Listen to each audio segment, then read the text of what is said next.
This is the Old Musician's Blog, number 96.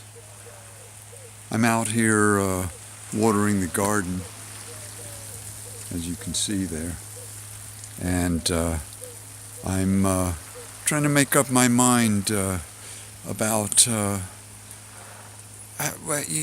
to talk.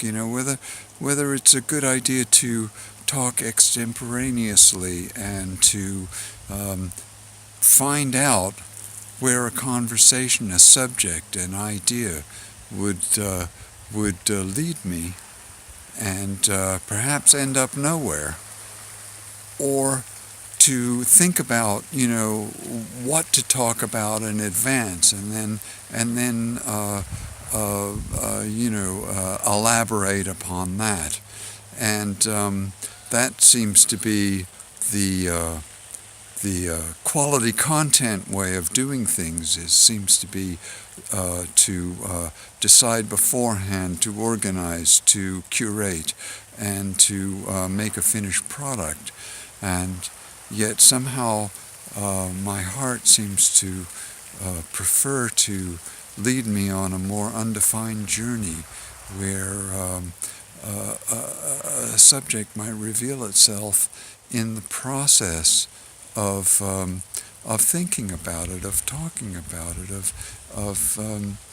of experiencing it, and that, as may be the case right now, can lead to a kind of walking out on a branch of a tree that when there's no way back, to be stranded out on a branch, like when we were kids, and we were me, Donald, and Mervyn.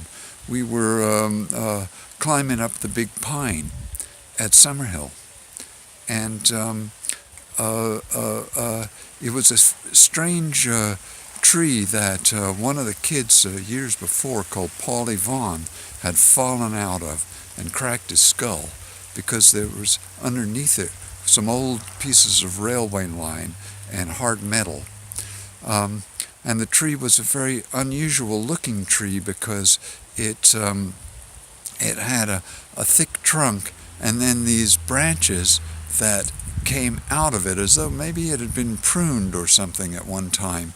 But anyway, it had these horizontal branches, 4 or 5 of them, and we had each decided to climb out onto one of these horizontal branches that then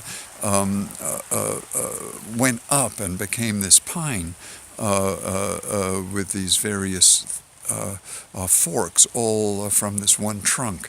And I got stuck. I got up a certain distance, and I became afraid and couldn't find my way back down again. And I was stuck. I couldn't move. I was paralyzed in that position up that tree, and I didn't know what I would do or what I would do. And Donald and Mervyn, at first they laughed at me like anything, because that's what we usually did in that group. We had a lot of laughing, and I must admit I was laughing as well, even though I was scared, terrified. And finally they realized that I was serious, that I really could not move and didn't have any way to get back down that tree.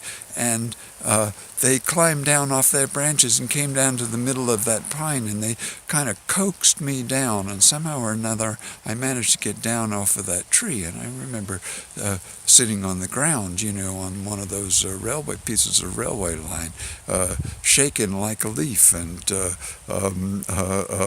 just glad that I'd gotten down and not fallen, And in fact, there were many close calls like that, but those I'll leave for another day.